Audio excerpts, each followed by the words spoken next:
Programa Mundo dos Negócios. Oferecimento Sebrae, a força do empreendedor brasileiro. Atendimento corporativo Senac RN, sua empresa preparada para encarar os desafios do mundo empresarial.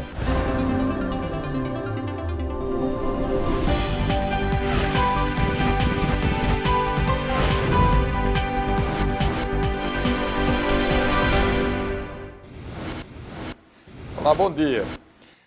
Hoje eu vou fazer um programa Mundo dos Negócios completamente diferente, porque eu vou enveredar pelo mundo dos negócios do mercado imobiliário.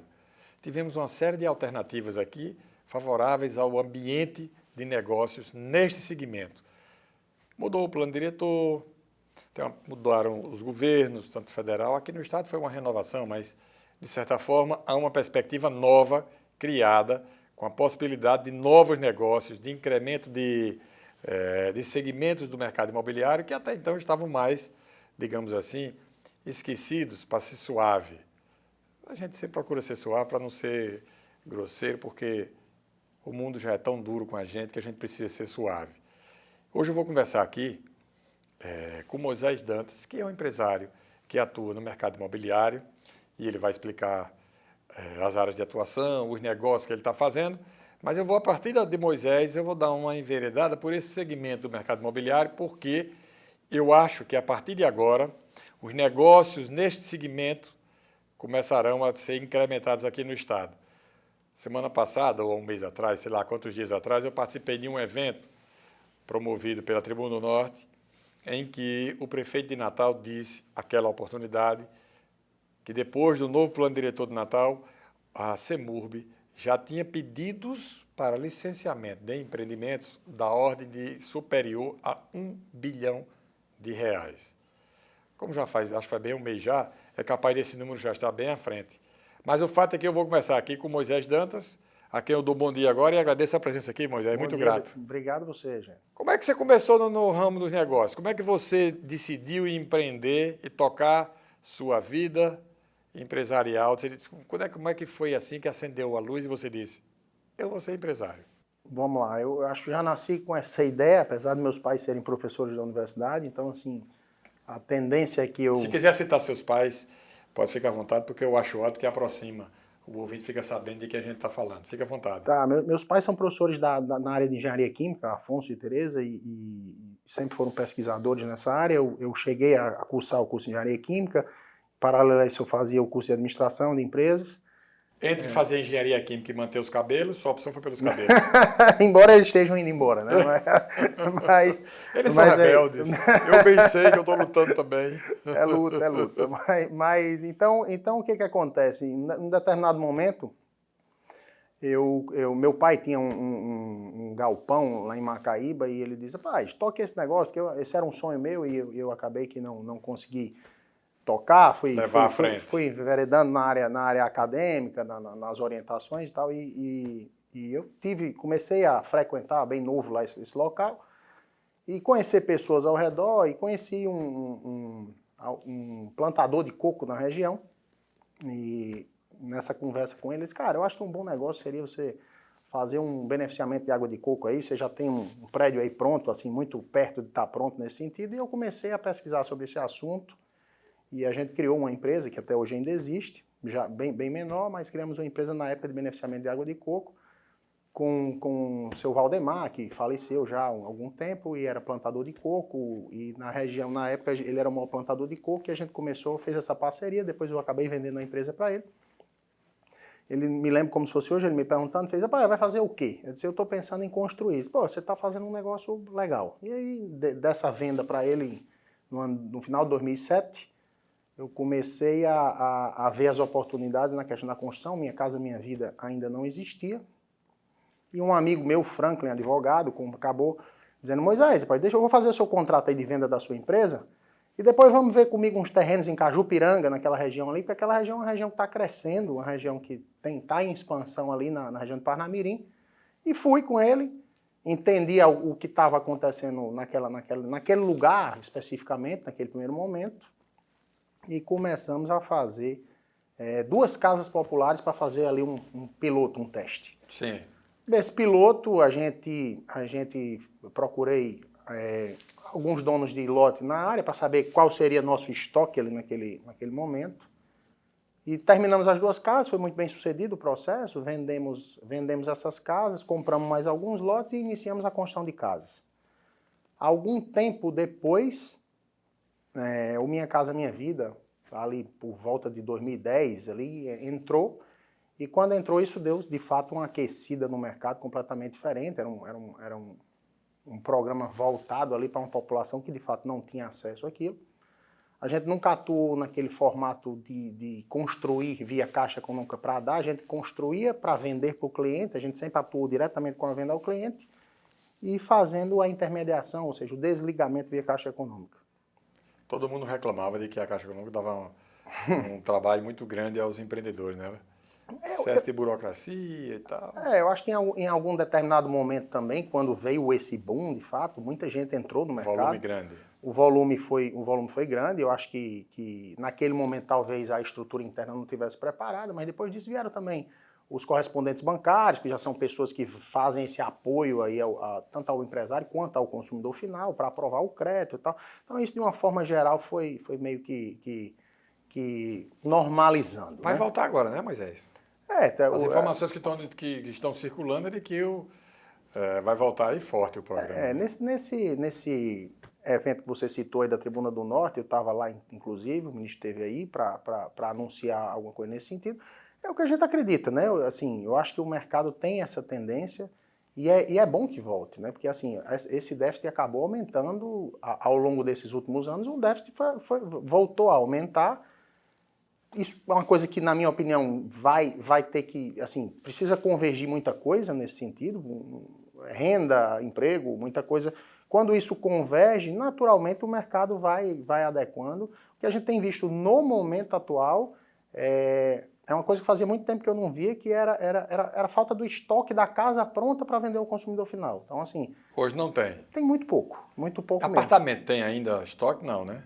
Pelo que a gente acompanha de dados, assim, esse número já chegou perto do zero também. Assim, ainda tem, lógico, alguma coisa daquela super oferta que aconteceu quando as empresas de capital aberto chegaram aqui na capital. Faz bem 15 anos já, né? Mais de 10, né? Uns 10, 8, 10, 12 talvez, anos, alguma né? coisa. Talvez não chegue a 15, Foram todas embora, né? Foram todas embora. Elas vieram para cá e, de certa forma, o mercado não foi o que elas imaginavam e foram embora. Saturou, né? O mercado financeiro, na época, elas abriram capital, excesso de caixa, precisa amplia. Depois de ampliado, acaba tendo que recuar, porque para de vender, e na hora que você para de vender, você acaba precisando zerar a ponta do estoque nesse sentido, né? Os mercados maduros, eles não trabalham quase que com lançamentos, mas com venda e revenda de produtos prontos. O retrofit. O retrofit, essas coisas que a gente não tem aqui. A gente fica sempre esperando os grandes lançamentos para quem atua no mercado imobiliário, porque são volumes de negócios grandes, mais concentrados. Quando é que você migrou dessa construção de casa, efetivamente, para uma visão mais ampla do mercado? Quer dizer, entendendo tudo, eu vou falar mais na frente sobre empreendimentos que você lançou aqui, mas eu queria saber como é que foi o pulo do gato. Bom, estou fazendo casa aqui, comecei... E depois eu passei a ter uma visão maior de mercado. Perfeito. A gente quando Minha Casa Minha Vida de fato iniciou, esse volume aumentou, a gente começou a ser procurado, a gente vinha já fazendo um volume interessante de casas naquela região, começamos a ser procurados por microinvestidores, amigos de outro segmento, que disseram, como é esse negócio aí? E começaram a me perguntar e a gente começou a montar de uma forma muito, muito ordenada e com cuidado na auditoria disso. A gente montou um núcleo de captação de pequenos investidores que faziam um bloco maiores de casas. E aí começou a faltar lote. Sim. Ou a cada vez que a gente ia dar um novo giro, tanto nosso como desses investidores, onde a gente era prestador de serviço, isso...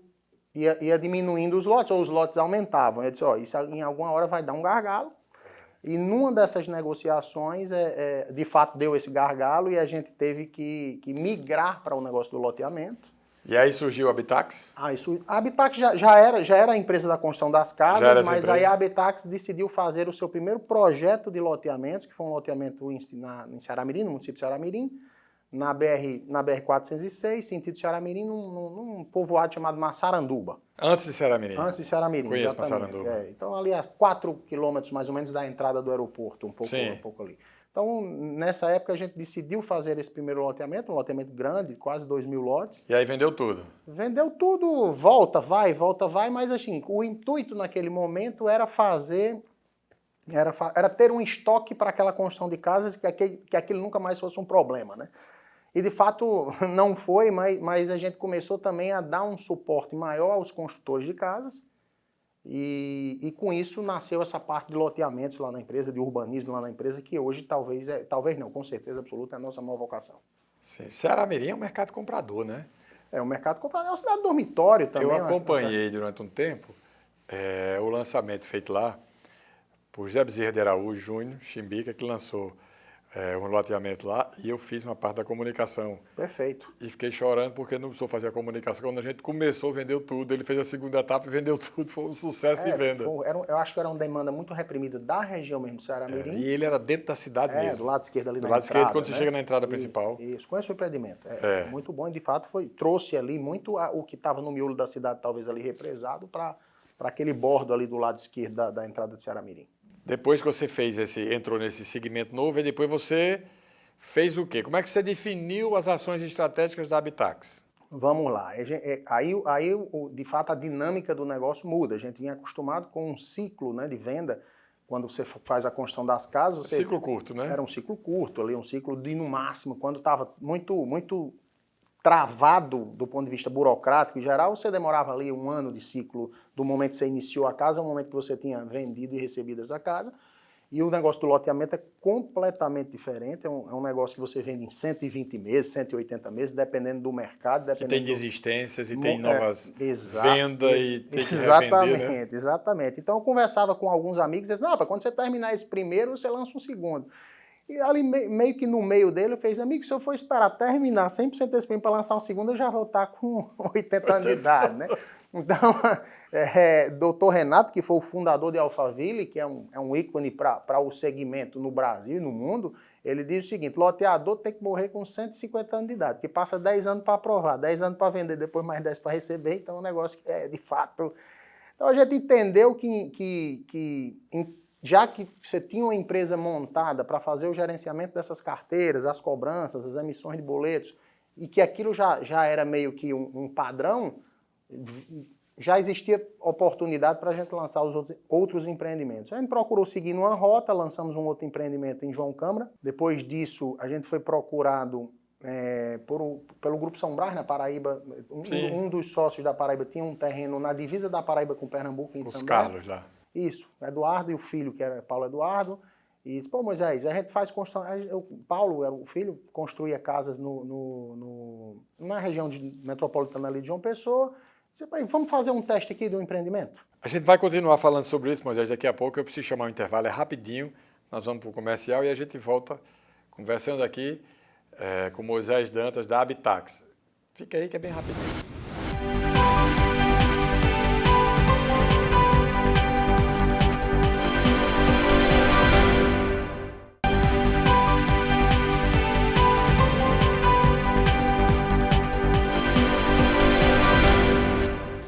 Estamos de volta com o programa Mundo dos Negócios.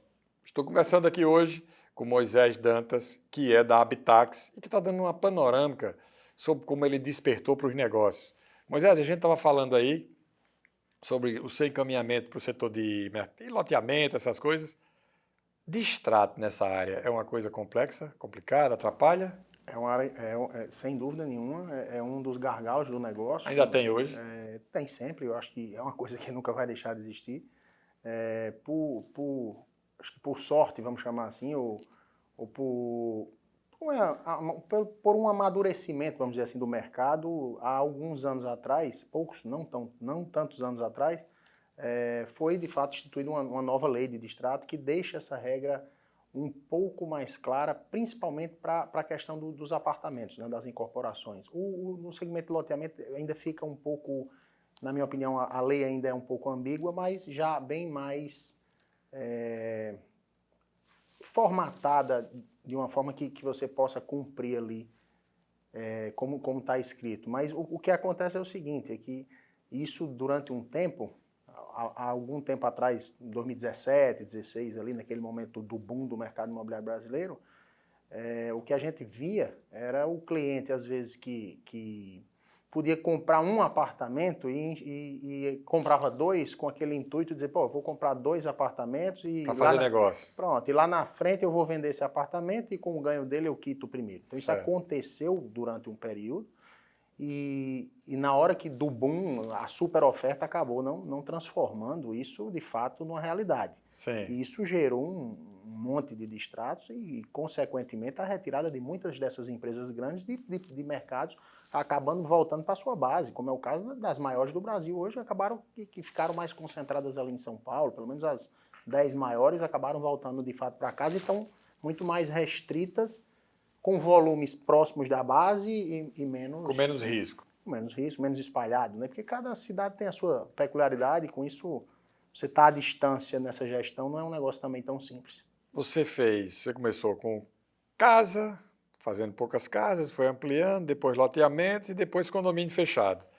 Isso. Hoje o foco é o quê? E eu quero que você fale um pouco, claro, sobre o condomínio fechado. Você lançou o IB Natureza, isso, que eu conheci, e eu queria que você desse também uma informação para o nosso telespectador de como é que foi esse processo aí de evolução. De fato, a gente começou com a casa popular, migrou para o loteamento popular, o loteamento com essa característica popular, que é onde está a grande demanda, vamos dizer assim, do mercado, o grande volume do mercado imobiliário está aí. Acabou que depois disso, em algum momento, a gente dizia, o mercado do popular, a gente estava com um volume de estoque, ou proveniente de distratos. Ficou muito concorrido em determinado momento, não foi? Em um determinado momento, os donos de áreas, às vezes em cidades de interior, entendiam que talvez a complexidade do negócio não fosse tão grande. Às vezes tinha uma gleba de terra próxima à cidade, ou colada, ou contígua à cidade ali, e acabaram aprovando um loteamento e fazendo isso. No boom ali do Minha Casa Minha Vida, isso virou naturalmente. Se a gente andar aqui na região metropolitana, a gente vai ver como os municípios cresceram, como a Extremóis cresceu, como a São Gonçalo do Amarante. A Extremóis é surpreendente, porque a população quase triplicou. Exato. Enquanto Natal esvaziou, perdeu mais de 50 mil habitantes. Que eu acho que agora volta com a história do novo plano diretor. Novo plano diretor, né? Acabou que afastou, você espraia mais a cidade. Que é ruim porque você não consegue levar a infraestrutura, né? Exatamente. É um dos problemas do urbanismo. O urbanismo é sempre o puxador do desenvolvimento, ele acaba extrapolando o limite da cidade, mas ao mesmo tempo, num primeiro momento, se ele não for muito bem pensado, ele traz esse problema. Você falou em Casa Popular da Minha Casa Minha Vida, que é na base popular. E aí você lançou condomínio de alto padrão. Isso. Que é um caminho completamente surpreendente. Qual é a característica desses condomínios que você lançou? Pode ter como referência o IB. Pronto, o IB é um projeto que ele não tinha nada de óbvio, era um projeto que tem um rio dentro do projeto. Sim. Foi o rio que passou na sua vida. Então, assim, esse projeto tinha sido, era de um grupo de empresários que tinha comprado esse terreno há 15 anos atrás e passou esse tempo, ou quase todo esse tempo, no licenciamento desse empreendimento. 15 anos. Se eu não me engano, 13, para ser mais preciso. Pois é. E demorou esse tempo todo e me ofereceram esse projeto. Eu fui estudar o projeto, fui entender a licença dele. E foi para a ponta do papel fazer cálculo. E fomos para a ponta do papel. A licença dele tinha sido ainda tirada no órgão estadual. O município, que é Parnamirim, já fazia o licenciamento com o passar desse tempo. A gente validou isso também na Prefeitura de Parnamirim, né? E é um projeto assim, diferente, porque ele tem 1/3 dele de preservação ambiental. Então, assim, no bordo desse rio tem uma mata de 15 hectares. Preservada completamente? Preservada completamente. Bacana, hein? Num terreno de 44 hectares. Então, é um projeto que não tinha topografia óbvia, ele é sinuoso. Então ele ficou um projeto muito interessante porque ele não é monótono, ele não é simplesmente o que eu gosto de brincar, não é um tabuleiro daquele de pirulito que você está todo igualzinho, não. Ele é um projeto que precisou ser pensado lote a lote e bem desenhado nisso. Aí trouxemos uma turma boa de arquitetura, Léo Maia, que que é conhecido aqui em Natal por ter construído o restaurante Nau. Leomar de João Pessoa. De João Pessoa. Ele é sócio de Felipe Bezerra, que é meu amigo. Exatamente. Então hoje são sócios aqui. Na época ainda não eram sócios, são excelentes arquitetos, vieram para compor aí no projeto e realmente ficou um projeto bem diferente. Mas para isso a gente visitou aí, sem dúvidas, uns 50 empreendimentos fora do estado. Em Goiânia, que é a terra do condomínio fechado, de lotes, é uma cidade que tem essa característica muito forte. Já estive lá também. A gente visitou alguns. Já fiz esse percurso aí há mais tempo. Há alguns empreendimentos. Junto com o Ricardo Abreu, outra vez eu fiz com o Evilásio Crisanto da SM. Sim. Já visitamos alguns empreendimentos aí em São Paulo e em Goiânia também. É impressionante. A gente tem uma característica aqui de ser receptivo à inovação. A gente que eu falo, o natalense, o norte rio-grandense. Para onde é que nós vamos agora no mercado imobiliário? O que é que tem de novidade? O que é que tem de perspectiva nova? Você fala no segmento de urbanismo ou prédios ou de uma maneira geral? De uma maneira geral. Na área imobiliária. De uma maneira geral, eu vejo a arquitetura melhorando muito. De alto padrão, né? A arquitetura daqui hoje. A arquitetura de alto padrão melhorando muito, essa questão de automação dos prédios melhorando muito nesse sentido também, e a gente começa já a ver novos prédios um pouco diferente do que a gente viu nesses últimos 10 anos para trás. Sim. Então, assim, na hora do boom, a ideia era meio que Ctrl-C, Ctrl-V. Lançar volume. E lançar volume. E hoje, isso, quando puxa, São Paulo geralmente puxa isso, quando puxa você começa a ver que aquele projeto mais bem desenhado com mais cuidado, tem a atração e, consequentemente, uma margem melhor, um valor de metro quadrado, que é o que todo mundo busca no final da conta, melhorar essa questão do metro quadrado, que ficou estagnado muito tempo aqui no estado. Aqui sempre é muito barato, né? Você está animado com a economia? Eu acho que é um momento de apreensão, ainda está todo mundo tateando e vendo o que vai acontecer. E o mercado imobiliário em si, o que é que você acha? Perspectivas? Cíclico, como sempre. Nesse momento, a gente tem a aprovação de alguns projetos, acredito em alguns projetos específicos, falando de microeconomia, uma São Miguel do Gostoso, quando você puxa, por exemplo, é o destino mais procurado no Airbnb nos últimos 2 anos. Então, isso é um dado que naturalmente é mostrado por gente de fora procurando uma cidade específica do estado. A gente tem um projeto em desenvolvimento lá. Temos um projeto de um bairro planejado. Aí esse é um projeto de mais longo prazo na Zona Norte de Natal, que aí vai compor aí 6 condomínios, área. Mas fica dentro da cidade de Natal ou fica do lado de lá? Fica em São Gonçalo do Amarante e do outro lado é o Parque dos Coqueiros. Então, assim, a cidade conurba no nome, você acha que é Natal, mas na verdade é São Gonçalo do Amarante, né? Natal tem evoluído muito nesses últimos tempos, mas eu acho que você disse uma coisa aí que eu acho importantíssima, porque é que os natalenses que foram para morar fora voltem para a cidade. Porque quanto mais integrada a cidade tiver, melhor será a oferta de serviço e o conforto para que todos possam viver bem, que é o desejo de todo mundo. Porque a gente gostaria que todo mundo vivesse bem. Com relação às dificuldades, como é que você se conduz para enfrentar as resistências, os nãos que os empresários encontram ao longo da vida? Porque, infelizmente ou felizmente, o empreendedor não pode desanimar diante dos nãos que recebe, né? Não, de forma alguma a gente pode desanimar. De fato, é difícil.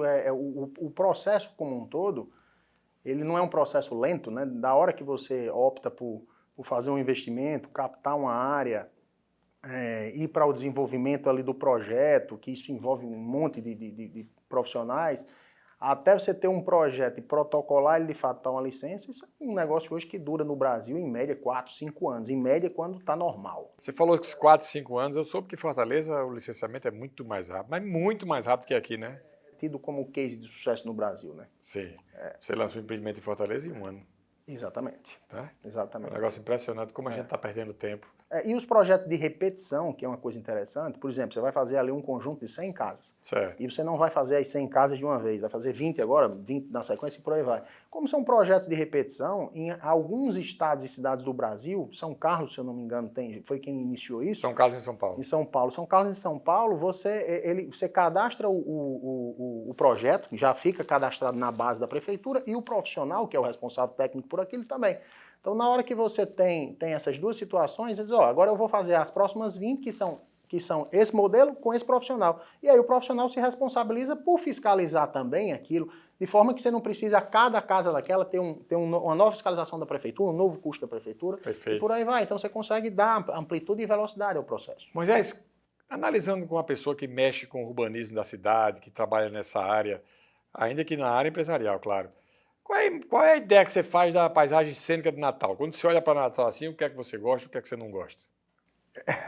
Quando você vem entrando na cidade pelo lado de Parnamirim ali, eu acho bastante esquisito aquele monte de prédio que surgiu como um espigão na entrada da cidade, dava a impressão que iam murar a cidade toda, né? Acabou desintegrando um pouco a entrada da cidade, que sempre foi uma cidade da entrada muito agradável, né? A zona norte da cidade eu acho que ficou meio que esquecida em um determinado momento. O espaço público em si lá precisa ser muito melhorado. Não querendo fazer... Será a bola da vez, a Zona Norte? Eu acho que a Zona Norte, quem mora na Zona Norte... O plano diretor alterou um pouco lá também? Alterou um pouco lá também. Vai facilitar a construção lá? Alterou e facilitou. São Gonçalo do Amarante também alterou o plano diretor. Eu acho que ficou bem parecido também, bem consoante também. E as praias? O que é que você acha das praias urbanas de Natal? De Riedinha a Ponta Negra. É uma tristeza. É a única, talvez, capital do Brasil onde a beira da praia não é o lugar mais valorizado da cidade. É impressionante. Você vê os prédios mais caros da cidade estão acima da Ladeira do Sol. Óbvio que a Areia Preta também tem prédios muito bons ali, mas quando você vai ali no sentido do Hotel Reis Magos ali, aquilo ali, como se você comparar a João Pessoa, que é a mais nova comparação que vem sendo feita no mercado imobiliário, principalmente local, né? Tá repetitivo, né? Tá repetitivo, já ficou repetitivo. Às vezes eu acho até uma síndrome nossa, porque... Parece um complexo de inferioridade, né? Parece de fato. Quando a gente vê, por exemplo, João Pessoa tem a segunda maior cidade da Paraíba, é Campina Grande, que está a 100 e poucos quilômetros de distância numa pista dupla.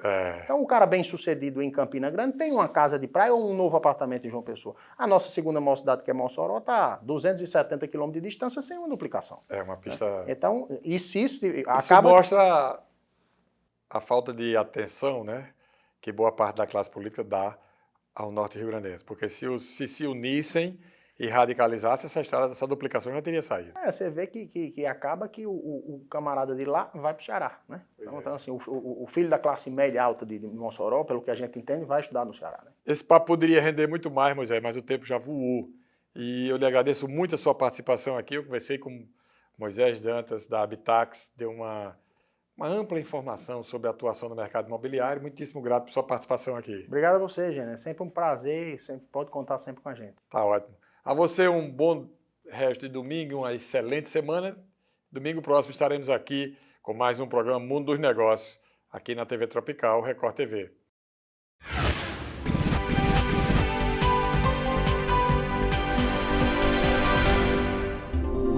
Programa Mundo dos Negócios. Oferecimento Sebrae, a força do empreendedor brasileiro. Atendimento corporativo Senac RN, sua empresa preparada para encarar os desafios do mundo empresarial.